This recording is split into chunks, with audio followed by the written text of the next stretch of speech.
corruption and irregular appointment. But the irregular appointment is not a charge per se. It's more an explanation of the actual fraud and corruption. So my question remains, who made a complaint of fraud and corruption? Who came to IDAC and said there is a complaint of fraud and corruption that I would like to make and for IDAC to investigate? When we look at the referral, sir, Section 27 referral, where it talks about the appointment of a civilian lady, I think that's where it comes in the irregular appointment. So IDAC made an inference. It did not come from a complainant. The complainant did not say, I believe that there's a case of fraud and corruption that IDAC should investigate. I'm just trying to understand IDAC's thinking, not so much the merits of the case, but IDAC's thinking and how it got to where it arrived at. What I can gather from what is written on the preambles is coming from the A1 statement. Let's leave it. Let's go to the affidavit on page 683. This is Mr. Adams's affidavit on the same day, the 6th of January 2025.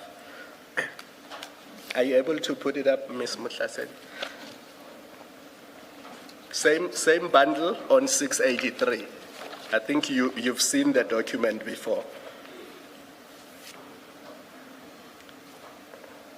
Paragraphs 2 and 3. So paragraph 1, Mr. Adams describes himself, Faidel Adams MP. And then in paragraph 2, he says, on or about early October 2024, I received information anonymously surrounding alleged fraud and corruption being perpetrated within crime intelligence.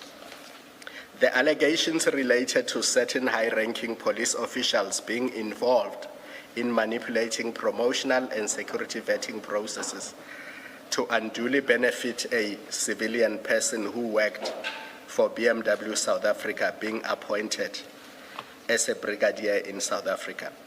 She apparently has no policing experience and no management experience and was appointed as head of the technical support services. Do you see that? I see that, Commissioner. So is that where you say the complaint of fraud and corruption comes from? Yes, sir. That's what I would take from here, that it's an irregular, a person was appointed irregularly to a post. And what is the fraud and corruption, if I may ask? Your fraud and your corruption is the unlawful and intentional misrepresentation of certain facts and which it prejudices the state. That's your fraud. Okay. In this particular case? In this in this particular matter. Yes. Yes, sir. What I'm struggling with is it's just not clear to me whether somebody is saying a fraudulent CV was submitted or somebody who did not comply with the requirements in the advert was appointed. I'm just not clear what fraud and corruption is here. That's where I can see that somebody from outside was appointed and has no management experience. Yes. Is that the fraud, or is it something else that is not in this affidavit? What is the fraud and corruption, other than appointing somebody who is from outside as has no policing experience? So I don't know whether I'll be looking at fraud is fraud. From the affidavit being taken and deriving from person taking the affidavit, allegations related to officials involved in manipulating promotional and vetting processes to unduly benefit somebody. So manipulation and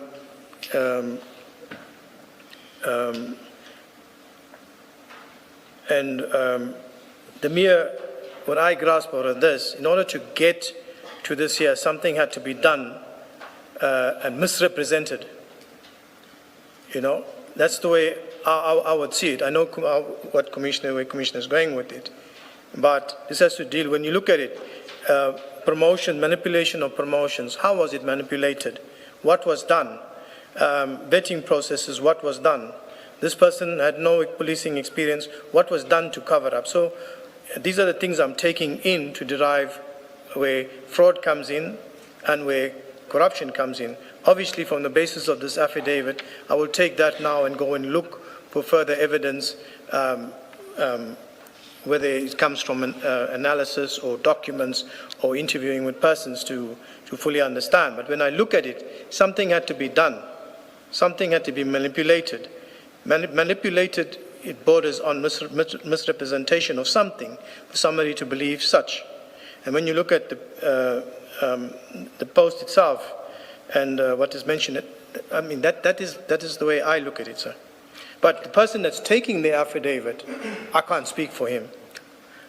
I think I'm going to leave it here for now. So at some point, we'll get to the adverts and the CVs and other things. I just needed to understand the two documents and what the complaint was.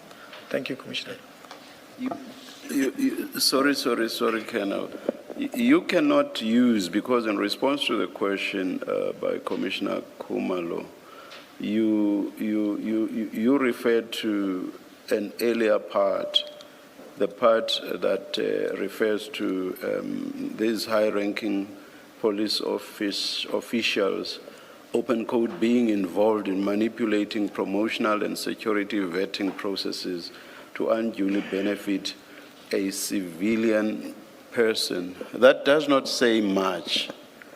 Like if you say manipulating promotional and security vetting processes, that is a conclusion which must necessarily be based on facts. Yes, What are the facts? There are none. And then you say to unduly benefit a civilian person. Well, I know you'll say the person benefited is the person who worked for BMW, and that the benefit is the appointment. yes, sir. But what comes first is the manipulation. What are the facts for saying that there was manipulation?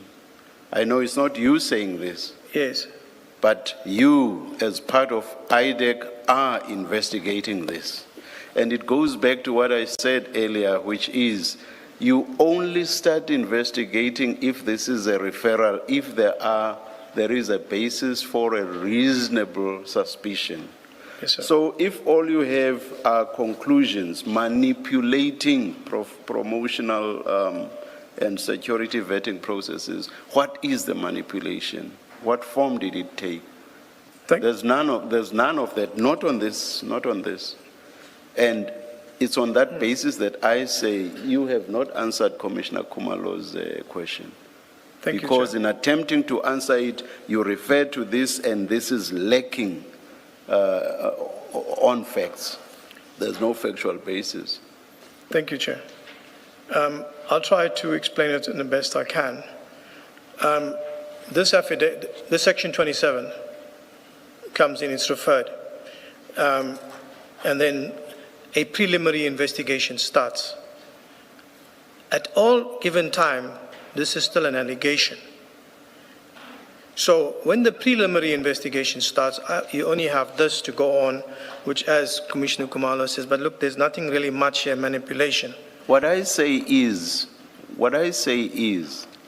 absent a reasonable factual basis, you should not even begin, because that's the basis for the Section 27 referral. You do not even begin. I think when I engaged you earlier, I said, you do not start, if the Section 27 jurisdictional facts are not satisfied, you cannot say, let us commence with an investigation. Who knows, maybe we'll come across something that will show that an offense covered by Section 7(1) capital A has in fact been committed. That's not how it works. You must first establish whether there are, or rather the jurisdictional facts do exist. If they don't, you do not even begin to investigate. That is where Commissioner Khumalo's question lies. Commissioner, I'm trying to answer it in the best way I know. Yes. And I'm not trying to deviate from something. Yes. This is how I see it, and what is given to me in the statement on the preliminary investigation, to say, go and look, there's an allegation here that's been made, and where further investigation was conducted in terms of documents and interviewing of witnesses.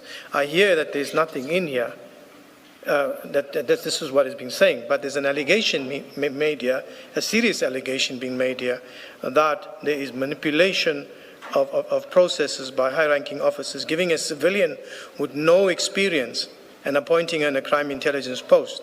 So that for me is a flag. Promotion being manipulated, a civilian into a crime intelligence post with no experience. So that for me was the red flag, and I was satisfied. With that. Colonel, you read when Ms. Sillo asked you to basically set out how the process works. Yes. You read a number of sections and you went all the way up to, was it 28? Yes, sir. Yes. And as part of that, you even read section 27, which sets out the jurisdictional facts for a referral. And you say this was a referral. Yes. Do you know what those jurisdictional facts are in accordance with section 27? Do you or don't you? According to what is written in 7A, where it says fraud and corruption. So that's No. I'm talking about the jurisdictional facts in 27 for a referral. I'm still not catching you. I'm talking about, okay, let me not talk about jurisdictional facts. Let me say the bases, as in plural, B-A-S-E-S. Yes. Do you know the bases upon which a referral may be made in terms of section 27? The basis on which the section 27, it shows out that crimes were committed that falls within the mandate on 711A. There's an important one. I engaged you on this in the morning. Let's look at it together. Just go there. The reasonable grounds to suspect. Reasonable grounds to suspect. You remember when I engaged you on that this morning? Yes, sir. Yes, that's an important one. You cannot leave it out. So my question is, if you know those jurisdictional facts or bases, Yes, sir. and surely you do. Yes, sir. Now, if you have this manipulating promotional and security vetting processes with no explanation whatsoever, and even if you look at this together with the other statement, which is actually, as part of its heading, refers to section 27 referral, that is Mr. Adams's statement. Even if you look at that, at least insofar as I look at this, I do not see how anybody within IDAC, including you, could have held the view that those jurisdictional facts have been satisfied. On what, as you sit there, on what basis do you say those jurisdictional facts were satisfied? Commissioner, I'm only going to say that this referral was sent to management, who approved the section 27 referral, and then authorized a section 2813 preliminary investigation. So I take my cue from there. When that preliminary investigation is initiated. So I take it from there. Besides the view that they might have held, as you sit there, Yes, sir. did you yourself satisfy yourself that the jurisdictional facts had been satisfied? So Let's leave out what they thought. You referred to the section, you quoted it, and even now as I'm engaging you, you appear to know what that section means. As you sit there now, yes, sir. are you telling us that, as at the time, you were satisfied that the jurisdictional facts were satisfied? So that's why I continued with the investigation. when I was tasked with it, I Where continued with- you say, I do not know whether that answer says yes or no. Were you satisfied that the jurisdictional facts were satisfied, were met? Chair, Colonel, my apologies, and I do apologize for interjecting. Perhaps before Colonel Padayachee responds, and I say this because I had him reference the Section 27 referral. The document Commissioner Khumalo was considering was the A1 statement. No, that's why I deliberately said,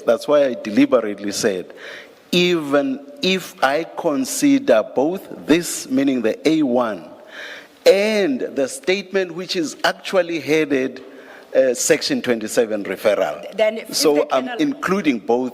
It was exactly because I am aware, Mr. Law, that this one was not the referral No, itself. that you are aware, Chair. I have no, it's whether the witness Yes. understands Oh, where you are. which I one- wanted to make, which one you Which are one I'm speaking to. which one I'm referring So to? I don't know if, as you pose Okay, the question, all we right. should call up Section 27 I hear you. referral, and then he doesn't confuse the two statements. I hear you. Then He may have missed my linking, Indeed. my linking of the two. Yes.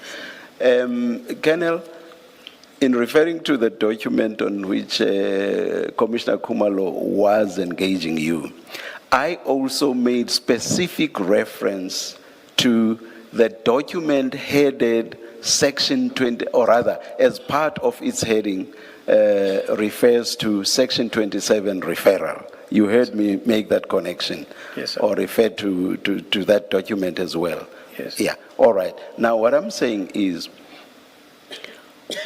as you sit there and bearing in mind, in particular, that document, that second document, the one which as part of its heading refers to the Section 27 referral, as you sit there, are you telling us that as at the time, you were of the view that the jurisdictional facts had been satisfied for a Section 27 referral? I'm going to say yes, Commissioner, On what basis? on the basis of the way I interpreted it. No. This is about the facts presented. Yes. This is about the facts presented for purposes of the referral. Yes, sir. Yes, you look at those facts in conjunction with what is provided for in Section 27. But on the facts, what is it that made you satisfied that the jurisdictional facts had been met? It's what was being said there. A person has been appointed in a technical post without qualifications. It's a civilian. For me, that amounts to fraud and corruption that needed to be looked at, to be verified. At this stage, I will say that's a quantum leap in logic, but I'm sure Ms. Sildo is still going to come to that. It's a quantum leap in logic, because you know that many people get appointed in SAPS without, Yes. they cannot even salute, but they are appointed because of their expertise. I'm not necessarily saying Ms. Mukwele had that expertise, but that's what we've been told. And to just say because no experience within SAPS means nothing, and it's on that basis that I say that's quite some quantum leap in logic. But Ms. Sildo, I assume, will deal with it more extensively when the time comes. Thank you, Commissioner. I was intending to chair, perhaps, and this might be the